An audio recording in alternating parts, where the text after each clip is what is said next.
So, like, one of the arguments I hear is flat earthers say that like a satellite is can't work, or nothing could move in space because if it ejects fuel, it has nothing to push that fuel off of, so it can't fly through space.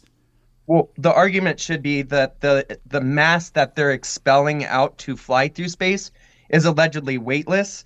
And because mass in space doesn't have a weight, which it actually does, because everywhere in space there is gravity, whether you're being attracted to the Earth's gravity or the sun's gravity, there is not a point in space that there is no zero G, right? So what that means is wherever gravity is pulling you, that's down. So if you're moving in the opposite direction of which way gravity is pulling you, you're moving up according to the relative position of the gravity that's pulling you down, right? And so if Yeah. you're expelling mass, that mass needs to have weight. Like I hear the analogy, you throw a bowling ball on a skateboard, it's going to move, right? What if you threw a bag of air on a skateboard? Like, because that's what gas would weigh in a vacuum. Nothing. They say you could push hundreds of pounds around with your finger because it's weightless, right? But then they say that they expel this mass, and from ejecting this mass outwards, that it pushes us this way. Because yes, as far as all of our concern, you do need resistance to move. I can't push off my wall without touching it, or like I can't just push off the air. I need to touch the wall. My car, if you lift it up off the ground, the tires are going to spin. It's not going to go anywhere. You pull a boat out of water and it's not going anywhere, right? So as far as our knowledge goes, this is what's necessary. And so for them to say, well, it's expelling mass. Okay, that's fine and dandy on Earth, but there is no weight, and the gravity is directional. So that means like when you're flying away from, like going to the moon, you're going towards the moon's gravity and away from the Earth's gravity, but you're also going away from the sun's gravity. But there's just one effect on, like, the gravity's only affecting you in one way. And so it's a lot of like side dancing around the fact here that in space, when you expel mass, there would need to be weight. Right. So weight is a force. So you'd have to have two objects in order to feel weight, because weight is the result of the masses actually like pressing against each other. So my weight is Earth pulling me towards the ground, but then I push back against the Earth too. Your So body's structural integrity resisting the yeah, so gravitational pull on your body. Yeah. when you're in free fall, we say you're weightless because you're not interacting with anything else at that point because you're in free fall, right? So, so if an object is in space, if it ejects mass rearward, so like it has. Let me just back up a little bit, because like oftentimes when people talk about nothing in space could move, the objects couldn't fly. They're not really flying, but like whatever. And they'll like reference a helicopter, right? Well, obviously a helicopter needs to like it. If we call air a fluid, well, air is a fluid, but then the helicopter sort of swims through the air, right? Because it's actually pushing, it's clawing through the air to make it move. But an object that uses propellant isn't doing that. So like when you let go of a balloon, why does the balloon move? It's not because the air coming out of the balloon is pushing against the air molecules, pushing the balloon forward. It's because the air in the balloon pushes against the balloon, right? There has to be an equal and opposite reaction there. I'll just do one more thing. When you're on the skateboard, when you throw the bowling ball, nothing is pushing against the ground. The bowling ball pushes back against you when you push it, so that's what makes you move. But its weight creates resistance, right? But I wanted to ask you, so say if you took a Mass, a mass. balloon, Well, no mass matter has how big, inertia. I wouldn't say weight creates resistance. Mass has inertia, and you have to overcome and you're the transferring inertia. that inertia from one to another when you throw a bowling ball. Well, yes, yeah, we could say that, I Yeah. guess. So I want to ask you, if you had a balloon and you attached a balloon to a negative pressure system, you could call a vacuum. If you were to attach a balloon to a vacuum and let it go, is the balloon going to fly away from you, or is the negative pressure in the vacuum going to keep the balloon from expelling outwards? Well, no, Because remember, the air space would, is a negative pressure system. So it's yeah. not only pushing, the rocket's not only expelling it, but there's a negative pressure on the outside that's making it come out faster. So like I know like get vacuum cleaner out of your mind. Imagine you get a big vacuum chamber, you pull a vacuum on it and you attach a balloon to it and you hold the air in the balloon and keep it separate from the vacuum and you let it go. What's it going to do? It's not going to do anything. The air that's in the balloon is going to go into the vacuum, and the balloon's not going to have anything to go flying off because that air was sucked out of it by the negative pressure. Not, I know you guys, and I'm not saying Suction you, but isn't a force, though. I know. That's what you guys. There's not words for this because this is all made up fantasy stuff in my head. So like suction, vacuum is literally, if you look up the definition of sucking, it's when you remove particles from a given area, it creates suction. So when there is no particles in an area, it's got suction. It does by definition. And so like that's one of those things that gets thrown around like as if using that terminology somehow discredits the argument, and it doesn't, because a vacuum sucks, man. That's what they do. And if you created a negative pressure Right. system and connected it to a system with high air in it, the air is going to go from there over here, right? Just like when you poke a hole in a tire, the atmosphere around it doesn't need to suck the air out of the tire. The air in the tire is pushing out, right? Because there's not enough resistance inside, or Yeah, like it's keeping going that air from in there. high pressure to low pressure. Yeah, The tire yeah, has higher pressure than the atmosphere. The atmosphere isn't pulling the air out of the tire. The pressure within the tire is forcing the air out, right? It's like a that's what I vacuum. just said. When you turn a vacuum on, the vacuum doesn't suck air into it. What's actually happening is the higher pressure outside is pushing air into the vacuum. But if you look up the definition of suction, this is semantics at this point. This is one of the biggest things that is used to just sidestep these questions is like, oh, vacuum cleaner, suction, space isn't a vacuum. But suction is defined as a space being devoid of matter, therefore it's That's how it's defined. It's literally in the definition. And so like that's completely besides the point. Look where it led us, right? So I made a very good argument. I asked you a very legit question, but we started talking about suction and whether or not suction is the right word to use. And you could label it whatever you want. If you connect a balloon to a vacuum and that vacuum has like you just let it go, what's the balloon going to do? Will the balloon still fly throughout the room? Or is that negative pressure system going to keep that balloon from escaping outwards? Well, no, like you could actually do this. Like you couldn't do it with a balloon because a balloon would just tear because the low pressure would cause the balloon to expand, Well, like weather balloons do. Just But you a could do this with a philosophical CO2 cartridge. You could put I wonder if somebody's done this. I mean, it doesn't sound like the most difficult thing in the world to do, but a CO2 cartridge has air in it, right? I looked this up. Like the ones you would put in like a little BB gun or whatever, they apparently Yeah, have I know. like either 16 or 20 grams of CO2 in them. But the cartridge itself weighs like 3 times or 4 times more than that.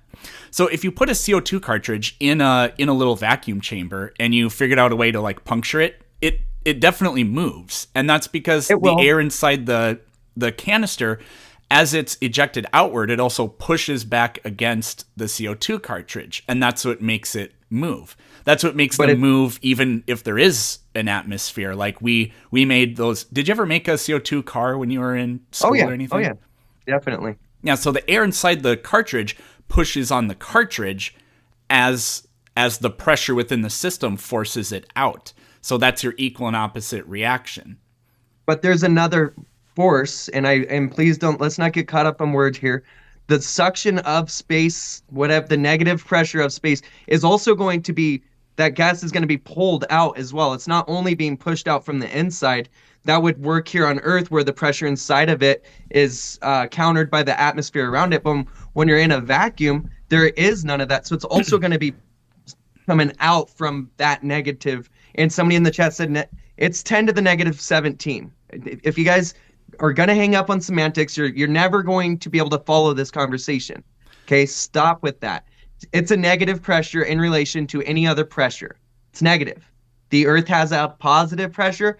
Space doesn't. It's negative, okay? So none of that matters, guys. The question is, would space actually pull on the gases on the inside at the same time as they're trying to push out? And would that counter the effects of a rocket expelling weightless mass in a vacuum?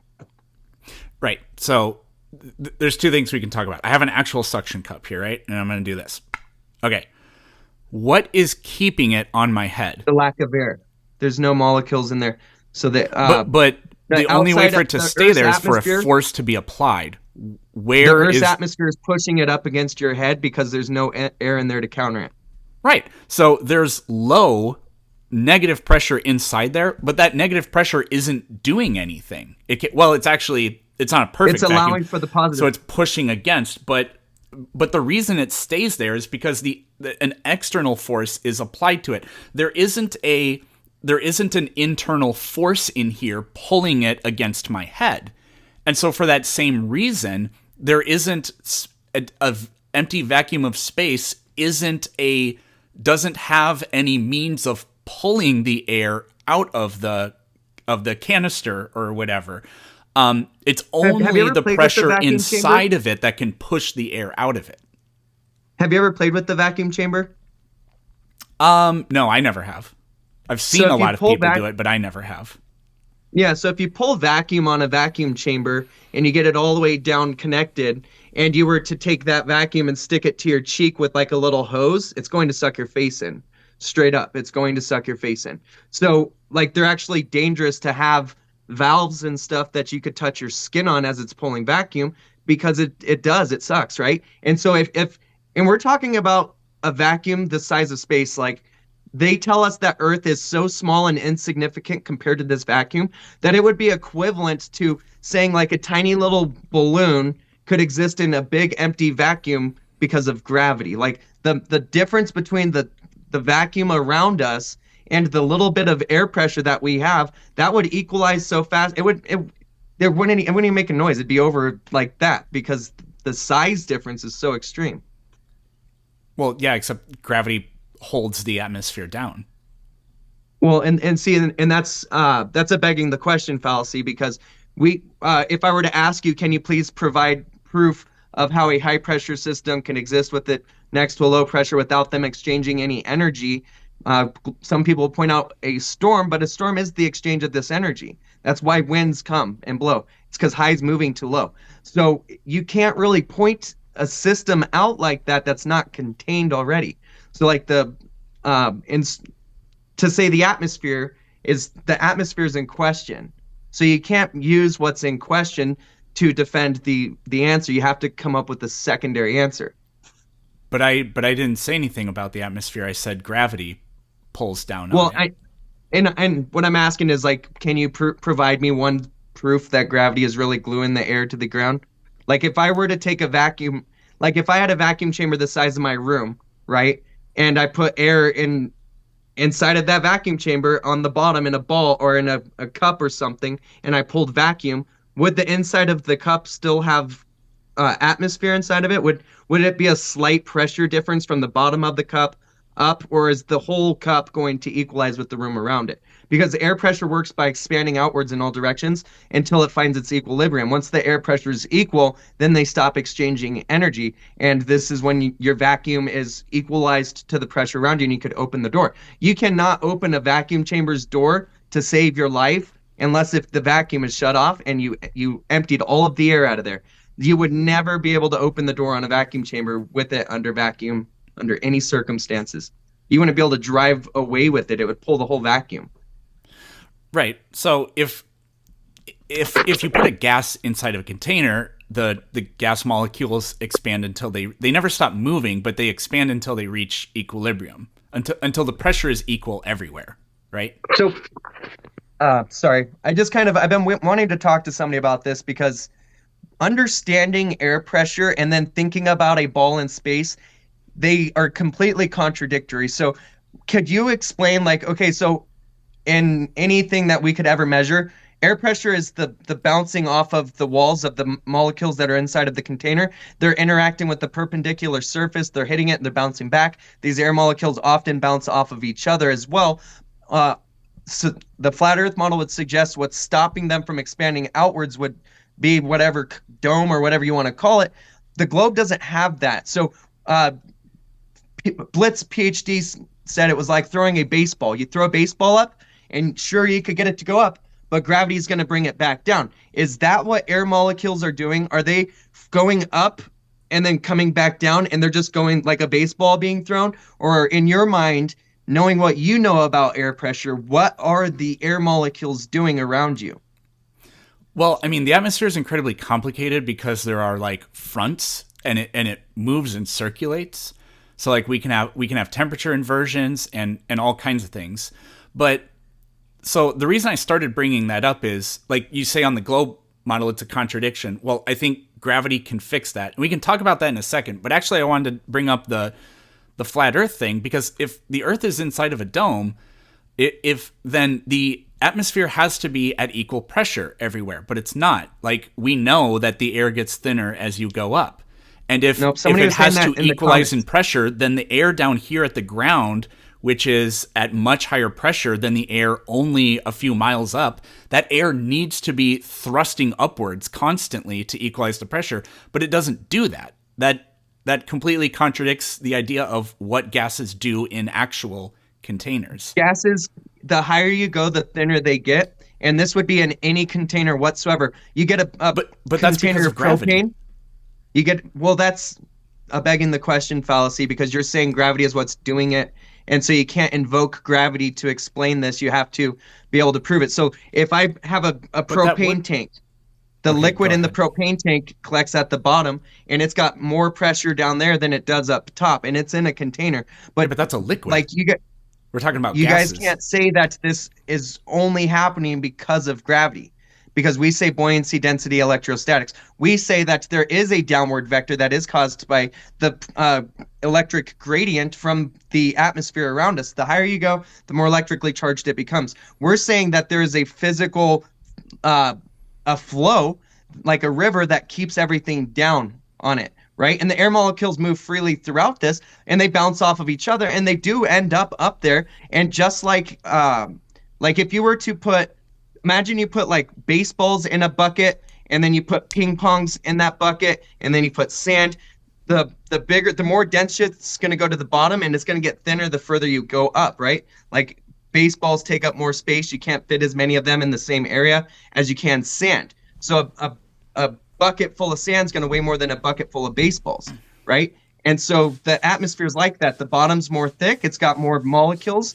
And then as you go up, it gets thinner because that's like you guys say gravity, we say electrostatics.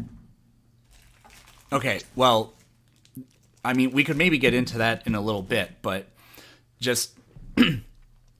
So your claim is you cannot have gas, you cannot have an atmosphere or gas or whatever next to a vacuum, right? Because it will rush towards that vacuum to equalize the pressure, right? Well, I'm still trying to figure out in your mind, how does air pressure work on the globe? Because I guarantee you, every globe earther here in the chat right now, they think that air pressure is the physical weight of the atmosphere being pulled on your head from gravity pulling the atmosphere down. That's why it gets lighter the further you go, is because you're physically underneath less weight from the Earth's atmosphere. But these molecules are moving outwards in all directions. And what is stopping them from going out into space? What's stopping the 13.7 psi from equalizing with the 12.7 psi? Well, I mean, in our model, it would be gravity. But can we develop what is gravity? This? Sorry? What is gravity? What's gravity? Well, gravity is some people say it's not really a force, but other people say it's a force. I call it a force. Well, it's an effect. Or we could say, it's an effect. I was going to say it's a consequence of objects with mass warping space around them. And that's the modern understanding of what it is. So is space physical? No. But mass is? So mass is bending and warping an inanimate object that's not physical? Well, I mean, magnets have magnetic fields which warp magnetic fields, or you can have a physical magnet which causes warping of magnetic fields around it. So an object with mass can warp gravitational fields around it. Well, what the force though that you call gravity is being proclaimed to be electrostatics. So to say that a magnet can Well, bend and warp not by the me. electrostatics around it, that's not a globe argument. I didn't say that gravity is the warping of electrostatics. Well, you said that a magnet can bend and warp the space-time around it, or did I hear that wrong? Or the gravitational field of something, right? No, You said I was that a just magnet can comparing warp. them. You made it seem like a physical object can't cause changes in a non-physical object, and I was saying, well, yes, it can, because a magnet causes like changes in the magnetic field around it. So we know that actually can happen. But that's caused by the magnet, or that's an effect? Well, what would be the? I'm not sure what the difference would be. Well, like, because gravity's an effect, it's not the cause. So if gravity is mass the is cause, what is the effect? Mass is So the cause, and gravity, I so guess, mass is the is effect. bending something that doesn't exist. No, it exists. Like, gravitational fields are there. I'm not a theoretical physicist, so I can't give you an extreme. I can't give you an uber. Though, because this is what I'm confusing. Because according to the globe earthers, the gravity is like setting a baseball on a sheet, right? You put it on a sheet, it creates a little dip, and the space-time bends around it, and then things orbit through that gravity well that's created from a mass taking spot in the space, and then it orbits around it because that little divot, right? It's moving fast enough away from it while being pulled towards it that it is constantly falling. That's what gravity or orbiting is, falling. That's all it is. It's falling. Orbiting is falling. It's just that if things are. I'm sorry. Go ahead. No, what were you saying? No, I was going to say you're right. An orbit, like you're falling, because any object that you throw it takes a parabolic curve. But if you give it enough lateral momentum right away, then the rate at which it curves matches the shape of the object below you. So you're falling, but you don't ever get closer to the object. So what stops an object that is falling through a vacuum under gravity from constantly accelerating? Because gravity, as far as we know, is an acceleration rate. It's an acceleration rate, though, right? Does gravity not accelerate, or is it instant? Like, do you fall at the same speed after 10 seconds or versus 100? So, you're right, gravity. So, what keeps the object? So, let's say, like, I'm pretty sure I know what you're trying to say. Let's say we have an object here and something's orbiting it. Well, if gravity accelerates objects, then why doesn't it just get closer, right? No. So, what? Oh, sorry, go ahead. I don't want to interrupt you. That's what I thought. My bad. So, okay, so like if I were to skydive in a vacuum, right? I'm going to constantly accelerate until I hit the ground. I'm never going to be falling at the same speed ever, right? Because gravity is an acceleration rate. The longer you're exposed to gravity, the faster you're accelerating. So if I was to skydive in a vacuum, I would accelerate all the way up to the point of impact. So, but in space, the ISS, the satellites, the Earth, the Moon, all of these objects are orbiting under gravity, which is an acceleration rate, and anything you ever drop measures this exact rate, but not the Earth, not the ISS, not the space shuttle. None of these things accelerate. They've reached their maximum acceleration in a vacuum, and the only reason why things stop accelerating here is presumably because of the atmosphere. The air resistance slows them down. So there's no air resistance in space. They're acting only under gravity. What is slowing them down? Or what's keeping them at a constant speed? Because they're not going down. So the acceleration of gravity is you accelerate down technically it's towards the center of the object, but we can just say the surface of Earth. I thought we just established that orbiting was falling down because of gravity. So, yeah, but you're not getting closer so gravity attracts you to the center of the object's mass. And when you orbit, you're not getting closer to the center of the object's mass. So acceleration under gravity only happens because you're getting closer. If you're not getting closer, you don't accelerate if you don't get closer to the center. Yeah, and so that's only testable in space, right? Like none of us could test that. Nobody else can. Like anything we would ever do, you'd have to rebuild an entire planet to test it. And that's the problem. It's easier just to use the one we have. I wish that globe earthers thought that about their idea of going to Mars, because We don't need to go to Mars if we're going to destroy this place. We don't deserve to be a multiplanetary species if it's a real thing. And the people who would make it to Mars are the people who are causing all of the suffering here on Earth. So we are literally Well, I think going funding to Mars is dirtbags stupid. Yeah. into, yeah, we're funding these people's wet dream, and they are just running us into the ground. And people are defending them and begging, throwing their money, saying, "Take my money, go to Mars, and leave me behind." That I think is insane to me. I think that's insane. But what I was just getting at here is, anything that is acting under gravity, as far as we know, is going to constantly be getting closer to the center of mass because it's falling. And as you say, gravity is an attraction to the center of the mass. So any observation we can make ever is under this assumption, right? But not anything orbiting in all of this because they're never coming down. Do you get what I'm saying? Yeah. I mean, objects, I mean, they can come down. I mean, like, they, like the ISS and things that are in space, they keep propellant on them so they can make like corrections because there is drag, and they do actually get closer to the Earth because even where they're at, a few hundred miles above the surface of the Earth, there are still molecules from our atmosphere up there, and they do create a little bit of drag. You wouldn't think it would mean much, but those things have to be going at ludicrous speeds. So even slamming into a very sparse population of molecules creates actually pretty significant drag, friction, basically, for you. So, and friction generates heat, right? So this ISS, as it's spinning and orbiting through this the ionosphere, right? That's allegedly 4,500 degrees, and I know the argument is that it's actually really cold. Those molecules are so far and few between that it's not actually hot. That if you were to get a molecule, it would be 4,500 degrees. But outside of independent studies of the molecules, it's all very cold. So you're traveling at 17,500 miles an hour.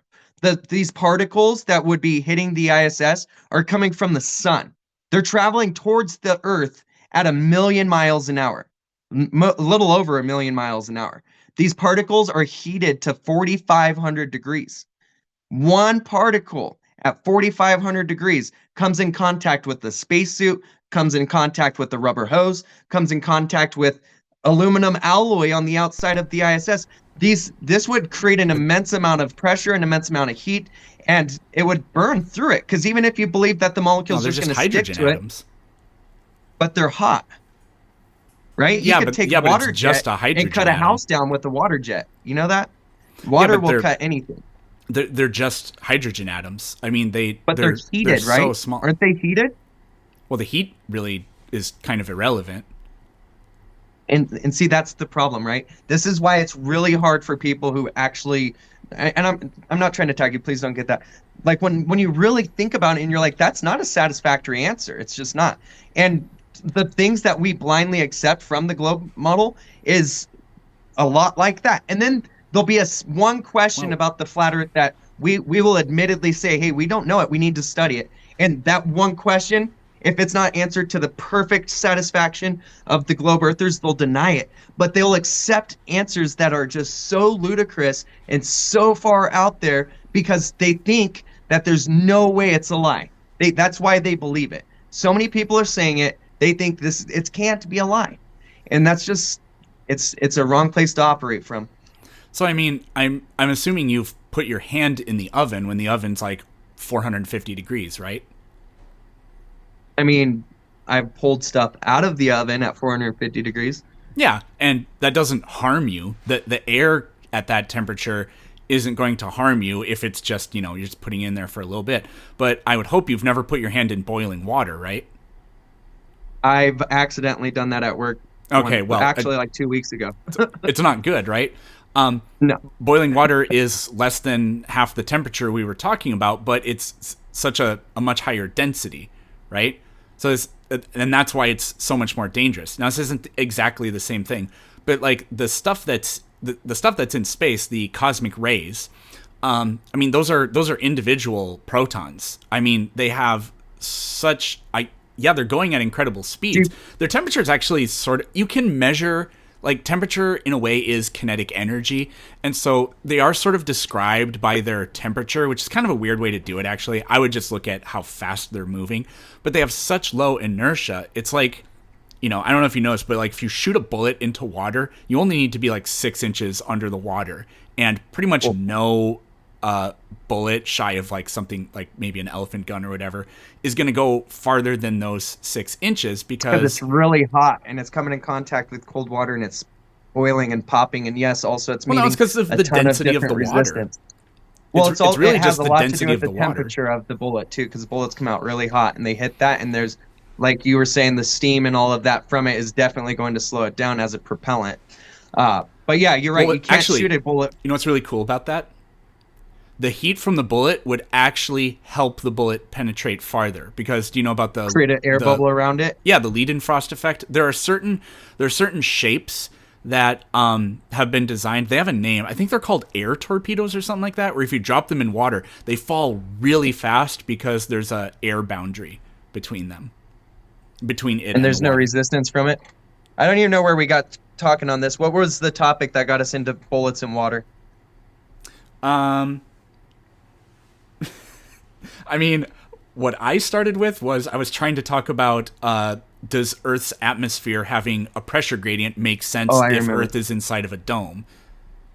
Which it does. It makes perfect sense. Any container that has air in it is going, like, and here's the disconnect. If you were to read it, if you say, does any container have a gradient air pressure? You're going to see that any gases in any container whatsoever are going to have a pressure gradient in any container that's in the Earth's gravitational field. Now, you guys say gravity, we say electrostatics.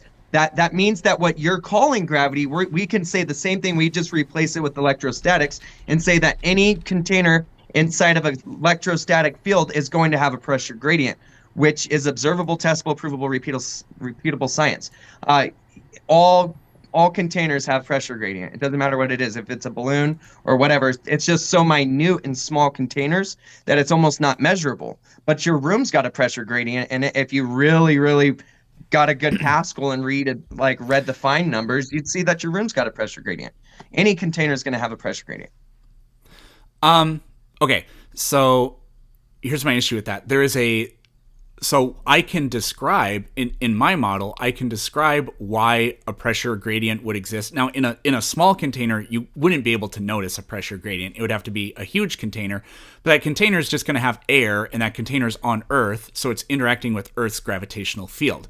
I get it. That's according to me, but we have equations that can, describe that. The universal gravitational equation and the electrostatics equation are actually their formulation is almost the same. You have the force is equal to a constant. For gravity, it's G. For electrostatics, it's K. I can't remember what you call that, but you multiply it by the charges divided by their distance squared, exactly like with gravity. The problem, as I see this, is if you say it's electrostatics, that equation can't actually describe what's going on with the molecules, because the molecules don't have a charge, is one thing. I mean, that's the biggest thing. Everything has a charge, bro. Don't say that. Every single thing that exists is made up. The molecules in the atmosphere are electrostatically neutral. Which is a charge. Neutral isn't a charge. Every single thing is made up of atoms and molecules, and those atoms and molecules are made out of protons and electrons. You can say that they're negatively charged, neutral charge, whatever. I'll pull it up on my computer. But it doesn't matter, because the electrostatics that you think hold on one second. I'm sorry, I got confused. If you look up or does everything have a charge, you'll see that every single thing that exists has a charge. Everything. Well, things are made of things that have charge. So in the atmosphere, for example, we have oxygen, diatomic oxygen, molecular oxygen. It has 16 protons each. I'm adding the total from each. Everything is made of particles, and these particles all have an electric charge. And here's where people in the chat are about to laugh at yourself. But an atom is electrically positively neutral. Charged, negatively charged, or neutral. But all particles have a charge. So this is where you're getting to semantics again. You're like, Okay. you're trying to appeal to people's lack of can I interrupt you understanding real for how quick? things work. Can I interrupt you real Atoms can quick? be thought as, go for it. If you have two neutral charges, they cannot. There's equilibrium there, and they cannot apply a force. So the molecules in our atmosphere, like nitrogen, are neutral molecules. They have the same number of protons as they do electrons. So, and what are they even? So they're neutral, but even if they weren't neutral, So what are they interacting with that has a charge? Like the have you ground? have you seen the demonstrations of how this works, like in a lab where they take rubber, they take skin, they take wood, they take every single thing that What, you could imagine static that you think electricity? doesn't have a charge, and they put it into a device, I forget what it's called, and they create it, make it stick to the ceiling. Rubber, wood, pencils, everything. They could make any particle stick to the top of this thing just by reversing the polarity of the container it's in. Not the particle itself, the container it's in. And it'll reverse it, blink, and it'll stick it up to the roof of it. You've never seen that demonstration? Uh, no. So it's done in a college class. They literally have a container that they make the top plate match the Earth's charge, so they reverse it, and anything that's in there when they do it comes flying up. There's this thing, I forget what it's called, but some guy invented it in his basement, and what it is when he turns it on, everything around him goes flying up. I forget what they call it. It's It's a some Van de really Graaff weird. generator. I don't know if that's it or not. Everything, like in houses, if you put a bunch of in houses, pi tins on a Van de Graaff generator, when you turn it on, they go flying because they can pull I don't think that's electrons it. from the environment. I don't think that's what it is. Okay. It might be similar. Some I guy was have a- mess. That's not what it is. I have an I'll try to object on think top the of my net- fridge that can do something like this. It's called an electrophorus. So how but is that thing counteracting gravity, or what is it doing? How is it making an object that is under the entire Earth's gravity go flying? Well, electrostatic forces are billions of times stronger than gravity, but they weaken with the square of the distance, and we're talking about these objects compared to the size of Earth are microscopic. So the gravitational force, it really matters. You have to put like distance into this. So when I do static electricity and I lift something up, I'm pulling it against the force of gravity, but I have to get those objects this close to each other for that to work. If they're this far apart, then the force of gravity is much stronger because those electrostatic forces, they're strong enough to pick up very tiny objects this close or this far apart from each other, but otherwise gravity is immensely more stronger because those tiny objects just don't have enough charge. What's up? Electrostatics are laughably stronger than gravity, right? And you can't, and I mean laughably, just like air pressure gravity's is the weakest laughably force. It is, and it's the fourth weakest fundamental force beyond the strong nuclear, weak nuclear, and magnetism, right? So it's the weakest of these forces, and it's can also be replaced with magnetism. So like on a molecular level, what's holding molecules together? What makes water stick to things? Right? It's not gravity. Gravity does not make water stick to you. It's the charge of the water. It's the negative polarity of it. That's what makes water stick. It's a cohesion bond or whatever kind of bond it is. Hydrogen it makes bonds. things stick. Yeah, because it's a charge. And so like when we say that water bends and wraps around a ball, or we show water getting a ball wet and saying this proves the Earth is a globe, that proves nothing except that the water is sticky because of its cohesion bonds. Right? And those are because of magnetism. I'm trying to think of this, dude. This guy made this it's not this for sure. He made this in his basement, and when he turned it on, his entire neighborhood, everything in everybody's house went and stuck to the roof in their house, and the cops came and knocked on his door, and he thought it was I'll find you the video. I'll find it for you. It is pretty cool. And so they named it after him, and they funded him to do the research, and he's independent of the government, but he's funded by them. And I've been trying to find him for a few days now because I wanted to show everybody. But he created a device that just makes things stick up and go flying. And they just overcome the entire Earth's gravity to do so. Okay, so if electrostatics are what is making the atmosphere, have a pressure gradient or whatever, I feel like I'm still kind of waiting for an explanation of how it actually works. Because Oh well, for gravity, just we can say because mass is attracting mass, but for this, you have to talk about the charges, and those charges are measurable. Isaac But Newton. molecules in the atmosphere don't have a charge. You know what Isaac Newton said about the concept of mass attracting mass? Did you read his letter? Well, I don't he's know if I written could many pull it up things. without it shutting I'm it not off. sure which one you refer to. If you're referring to the "I I offer don't no hypothesis" thing that he said. No, it was in one of his letters that he was talking to some. I'm bad with names and things. But what I'm getting at here is I don't need to fully understand it to know that what I'm looking at with, like, I don't need to be able to fully explain what you're asking me to know that the explanation they're giving me is garbage. Like, we're reasonable enough to say that's kind of sounds sus. Prove it. And like when we started this live, remember all I was saying like is we come together, talk, find our differences, and then say, turn to the people who are spending our money, and we say, here, prove this, right? And then we don't need to fight and be like, I told you, we're not children, right? We're not children. We are grown people who are trying to make a change. You think you're going to make a change by like making sure misinformation doesn't go out there. You're trying to do the right thing. You think you're acting from a place of like positive, right? And that's exactly what I and all of the other flat earthers think we're doing. So it's not like either one of us have a malicious intent. And because we don't have a malicious intent, we should not see each other as enemies. We should be like, okay, well, you have a disagreeing view than mine. And you know what? It is a valid argument. There is tons of things that we could be asking. There's 7 different types of electrostatic and magnetism and paramagnetic and all of these different things that it takes there's a lot to learn. And I'm not going to sit here and pretend like I know it all. But what I do know is this nonsense that they tell us is questionable at best. I've been waiting to ask somebody this question. Where does the sun get its mass from? What it Where does it get its mass from? Because it started. It has mass. I'm not sure what you mean. It's like saying where. Like where does this get its mass? What's the sun from? made out of? Has mass. What's the sun made out of? I'm not trying to do a gotcha. This is a really good question that I think will actually incite thought, and it's not a gotcha. Made of hydrogen. Want to know almost entirely. Okay, hydrogen and helium, right? It's like 74-26 made out of these gases, and that's where the sun gets its gravity from, right? The sun gets its gravity from these gases. But the sun needed that gravity. I mean, I wouldn't say the sun has gravity. It makes gravity, right? Because we said gravity is an effect.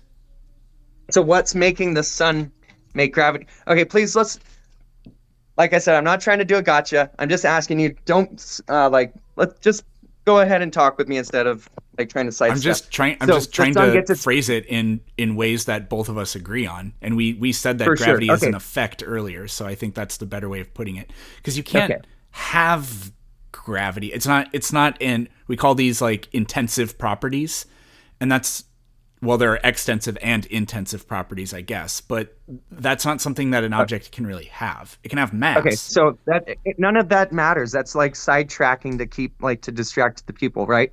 So the sun's gravity comes from hydrogen and helium, right? Because the sun's gravity comes from its mass bending and warping the space-time around it. Can we agree? Yeah, I would say that's what gravity is, yeah. Okay, so gravity is the sun's mass bending and warping the space-time around it. Where did the sun get its gravity necessary to hold the gases to it in a vacuum? Because in order for the sun to have these gases attached to it, there needs to be gravity to stop them from expanding outwards in all directions into space, right? So where did the sun's gravity come from that it used to collect the gases that make up the sun? Like if the sun's gravity comes from these gases, what gravity did the sun have to make these gases or to bring them together in a vacuum? Well, every single object with any amount of mass has, it exerts a gravitational pull. So what we're pretty sure... You know where these gases came from, right? Hydrogen and helium, those 2 gases in particular come from exploding stars and the Big Bang. That's the 2 places hydrogen and helium are made in the universe. Well, hydrogen isn't made by stars. The universe started off with all the hydrogen it'll ever get. And actually, our universe is losing hydrogen all the time. So where did hydrogen come from? So, well, I mean, that's to say, where did the The Big universe Bang. come from? And I It have no came from the idea. Big Bang. It came from, well, science Yeah. will claim that it came from the Big Bang. Okay. So you need to Well, think about this. yeah. These gases come from the Big Bang. The Big Bang expelled these gases out faster than the speed of light in all directions. No, These gases are not flying that. No, outwards that's in not. No, that's all not true. directions. That's not true. So elaborate. So space expands fast. So it's like I wish I had a rubber band. Do I have a rubber band? The only parts of space that are expanding faster than the speed of light are places that at present Bro, are I'm more talking than about the Big Bang here. Yeah, I know. So Stay am I. with me. I'm talking. So the Big Bang didn't expand outwards in all directions faster than the speed of light. No, So how are we looking back in time? I'm not really The sure why that only would way even we could matter. point our telescopes up to the stars and believe that we're looking back in time is if we traveled Yeah. so fast ahead of the light that we got here billions of years before the light and we get to still watch it come. The speed of light, if we didn't expand faster out of the Big Bang than the speed of light, we would not be able to look back into the time. It wouldn't work like that. You'd have to you have to be If it light expanded years ahead faster of than the light, we'd light never to be able watch to it see the come. light.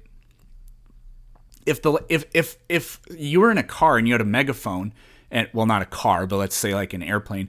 If you were in an airplane and you went past me faster than the speed of light, and you and your megaphone went, "Eric, look out!" I would never hear that message because, well, that's not. So I would have to be moving away from you actually in order for that to work. I would never hear that message. So going faster than the speed of light would mean we would never see the light. You realize like just and I don't know if you're purposely trying I don't think you're purposely trying to mislead. The Big Bang says that everything expanded outwards so fast that light couldn't keep up and that we moved out ahead of it doesn't say and that. now we're watching that light come. You wouldn't be able to look back at the Big Bang if we didn't move out ahead faster than it. How would that work? Can you if we're looking hundreds of light years into the past, how are we doing that? Shouldn't that light be way past us by now? No, because space, this is what I was trying to say earlier. So, like, let's say between us, the Milky Way galaxy, and the Andromeda galaxy, it's 2.5 million light years away. Well, it's kind of a bad example because the Andromeda galaxy is actually moving towards us. But the space between objects that are only that far apart is not expanding faster than the speed of light. Only things that are I don't know why this currently is okay. So what I am talking about is when the Big Bang happened. Boom, everything come flying out of the Big Bang. yeah. And while these gases are being expelled outwards faster than the speed of light in all directions, they somehow were able, with their one molecule of gravity, they were somehow able to grab other molecules that were also blown out of the Big Bang at the speed of light. They were also able to grab those molecules to come together to form the sun. You're saying that each molecule has gravity, and that's why the sun was able to form in a vacuum, is because each little molecule's got gravity. That little bit of gravity that a little itty bitty molecule that makes up a hydrogen molecule would not be enough to overcome the entire energy from the Big Bang exploding everything outwards. You like that entire concept goes against all logic. It doesn't make sense at all. But you're not framing it correctly because you're saying that if space is expanding, that means that all parts of space are expanding faster than the speed of light. That's not the case. Like if you take a rubber It's band, nearly the speed of light still. We're nearly expanding at the speed of light right now, still to this day. okay, so if you take a rubber band and you stretch it like this, if I take a rubber band and I stretch it, the parts that are right here, right next to each other, don't stretch very far from each other. And so we say that the rate at which they are expanding away from each other is relatively low. But this part way over here, the parts that are opposite ends, in that exact same amount of time, separate by a far greater distance.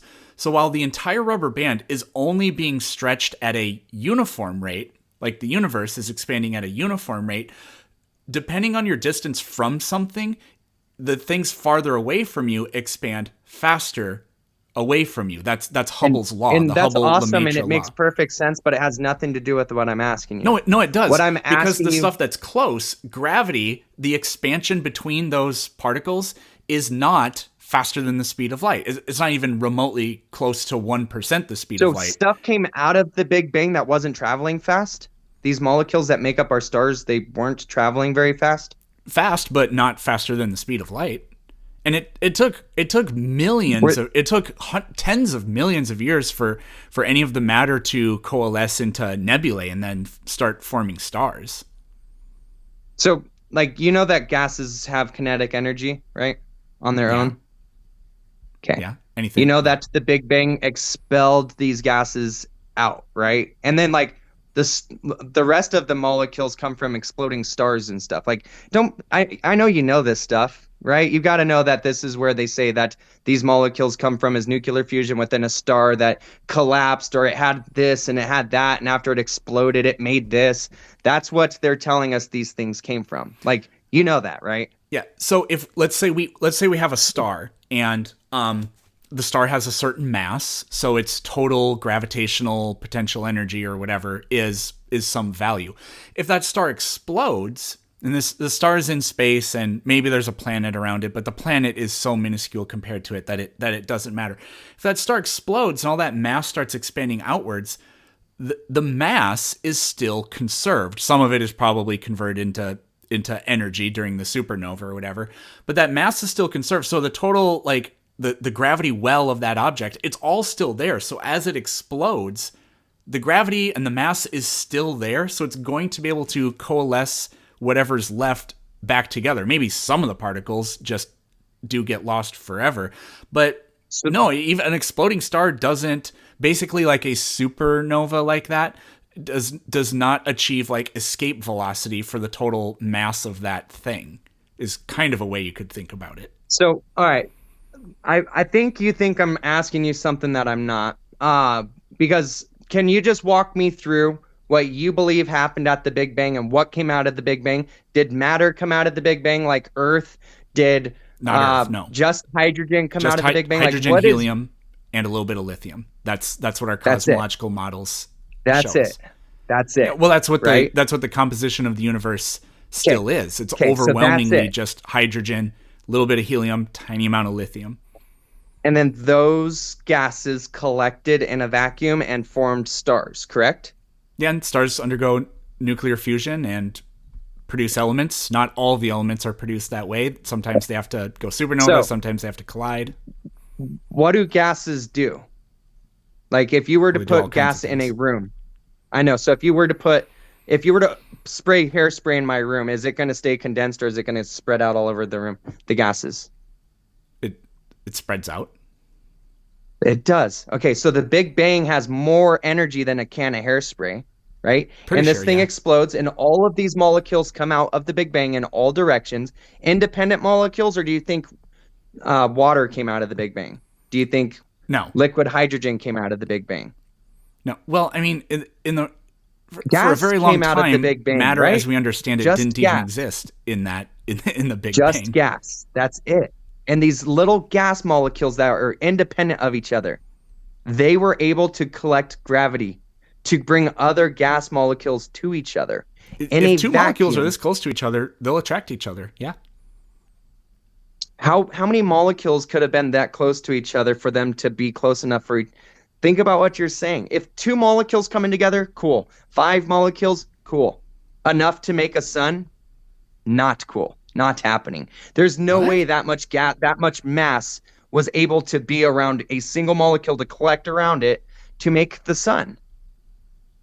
Well, yeah, because the entire universe was unthinkably more dense than it is today. But so did density come out of it? Was it liquid? I asked you this and you said gases. So an infinitely dense, hot ball of nothing turned into everything. It exploded outwards. These gases are flying outwards in all directions. So like, okay, if you were able, I don't know how to word this because it seems like you're not understanding my question. Okay. If you were to have a bomb and you blew up a bomb and all of the molecules are expanding away from each other, are any of the parts that are expanding going to grab one next to it and pull it next to it and say, hey, come here and build a star? I mean, on Earth, no. Well, not a star because it's just a bomb. But Nowhere just you can ever test it. would they Nowhere. would they be able to attract each other. On Earth, no, because the gravity of the Earth is going to overwhelm that system. But if you did it in space, maybe with a really tiny bomb, perhaps not. But So, I'm sure that imagine any a two glitter bomb. molecules, because the whole thing Imagine a explodes glitter outward. bomb in space. A glitter bomb in space Ooh, nice. I like this. the propelled at the speed of light from the Big Bang.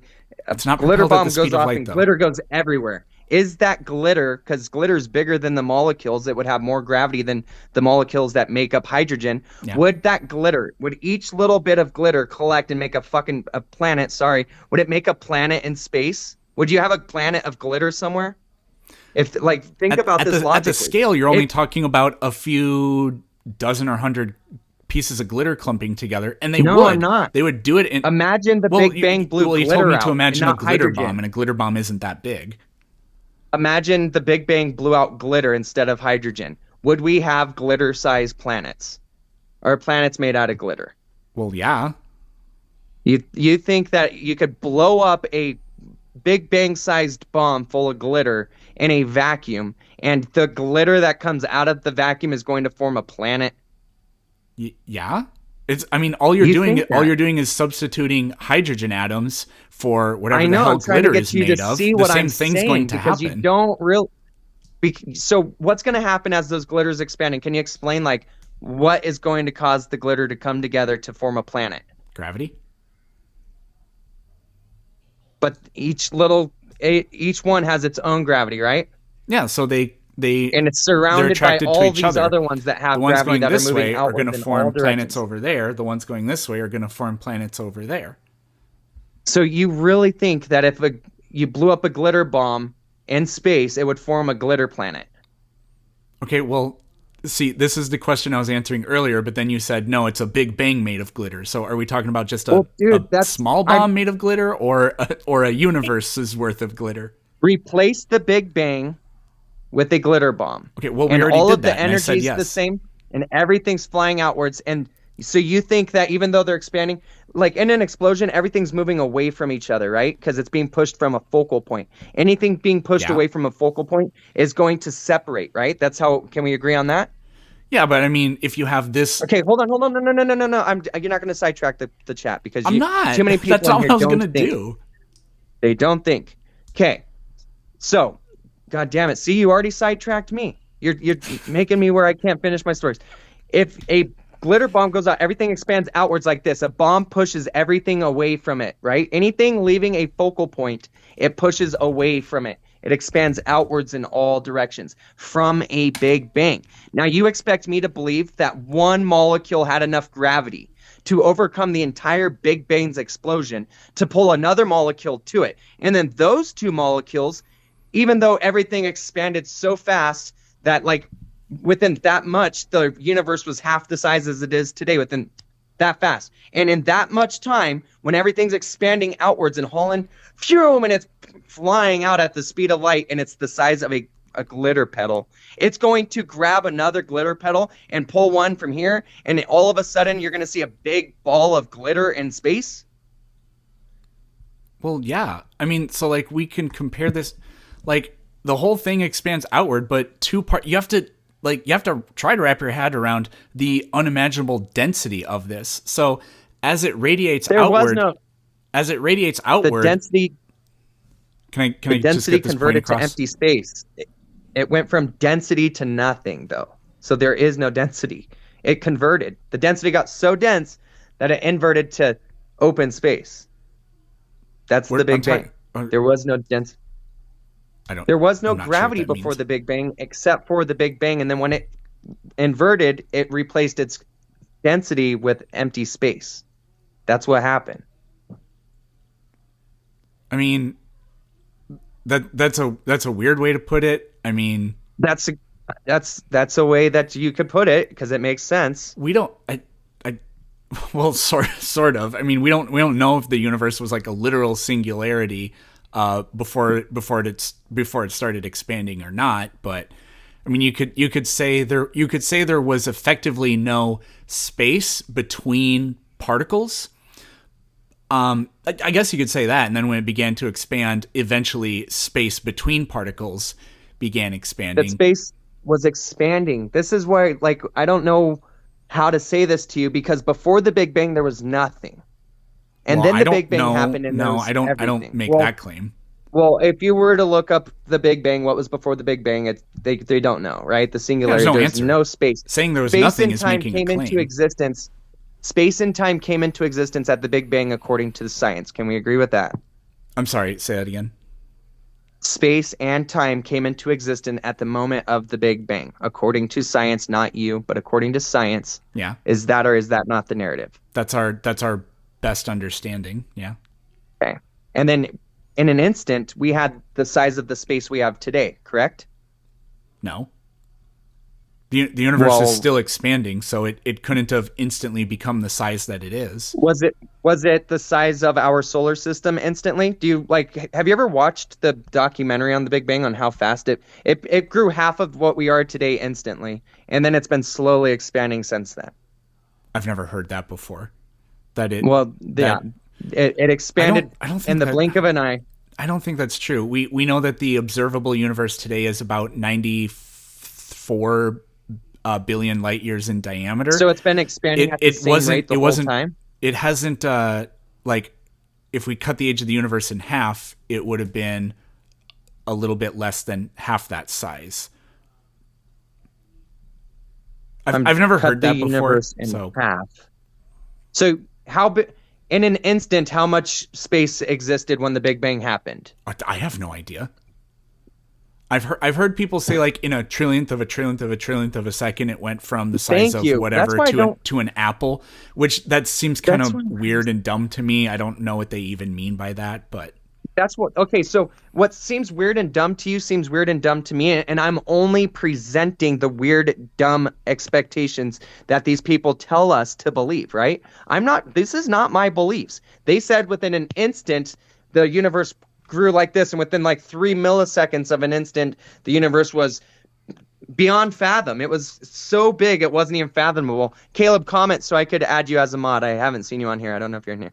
But everything's expanding outwards. And so the space with those molecules is expanding outwards as well. But somehow those molecules were able to grab another molecule that was expanding outwards as space and time and all of this fabric of space was expanding. And they were able to grab each other and form a freaking sun in a vacuum out of gases that we use for lifting. We use hydrogen and helium for lifting. But in space, they make objects the size of Earth orbit a sun. That doesn't make any sense. There you are, Caleb. Hold on. well, okay. Well, there's a few different things there. So if we again, it's the density of the universe that you have to keep But in the mind. so So the universe is dense. oh man, can I just talk for a little bit? Yeah, go ahead, buddy. Sorry. So the universe Not trying to is be in rude. this like unthinkably dense state. So even though things are expanding, a huge amount of material is still so close to other materials that they can exert a gravitational force between them and be attracted to each other. Because like basically, like if we could somehow like be a particle inside of like an actual explosion and like ride on a particle, what we'd see is, yeah, everything's flying apart from each other. But if you and I were on neighboring particles, we'd be flying away from the other stuff, but we would effectively be right next to each other. We would be very close to parallel because although you can have everything dispersing out in 360 degrees, if you have an unbelievable density of things, like there's an infinite number of ways you can divide the degrees of a circle or a sphere So or you're whatever. talking pre-Big Bang. After the Big Bang, this density left, right? Pre-Big Bang? What? No. Well, you're saying that okay, so you're saying that the Big Bang happened because it was infinitely dense small point, right? And then the Big Bang happened. Yeah. After the Big Bang, we have empty space that's completely devoid of all particles except for at stars and planets and these different things. So this density that you think exists doesn't exist at the point in which I'm trying to talk to you about. I'm not talking about the infinite small dense Big Bang before. I'm talking about what happened after that created these stars. Because everything, did you know that no matter where you're at in the universe, it appears as if you're the center, right? Because everything's moving away from everything. Yeah. That's No what matter would have where been you look, you happening see during the very galaxies. That's what would have happened in the beginning. Everything would be moving away from each other, but at the speed of the Big Bang's explosion. And we're expected to believe that molecules that are moving away from each other from an explosion so big it created everything you've ever seen. And we're really expected to believe that somehow a single molecule's gravity was able to grab another single molecule's gravity, and they were able to do that 50 trillion times to make the sun Yeah. while all of those gases are moving outwards. Yeah. Well, I mean, the ones that are close to each other aren't really moving outward from each But other they're not that at close to any each other because appreciable they're, rate. you know that they're moving, right? At an insane speed. Yeah, but Insane speed. if they're moving parallel to each other, then they're going to be able They're to moving, their gravity is going to be able to clump them together. everything's moving away from each other though. So they would only have an instant of a time next to another molecule No, before because they would pull. it's so Because dense that it was so crowded for so long that gravity was able to uh, collect them so together. you're saying space was like a water when it first happened, full Oh, of hydrogen and helium, way more everywhere. intense than that. So you think that when the Big Bang happened, there was space water and helium and hydrogen liquids that were everywhere, and then they came together? Because that's where I'm confused. I Can you explain what you mean? Well, what I'm saying is, even if the whole system is expanding, if it's that dense, even as it expands, yes, everything's moving away from each other, but the particles that are near each other, um, they like if we take an angle that is one billionth of 1 degree, and we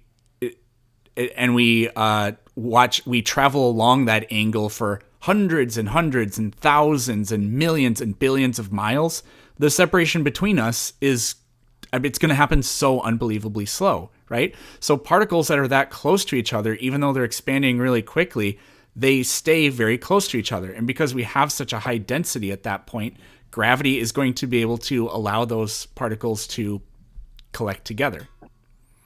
It's So like this we would had be an way better infinitely explained with like a small. computer simulation. It's very hard to put into words, but that's the best I can do. So moments after the Big Bang, you're telling me that there was liquid hydrogen, liquid helium, and lithium all over. Is that what the It wouldn't narrative have been is? actual. So I was trying to say this earlier. Because Ordinary matter, those as we things require understand it, heat and didn't even pressure. exist for hundreds of thousands of years after the Big Bang started. What didn't it? Ordinary matter, as we understand it, couldn't have formed for How, hundreds of thousands of years.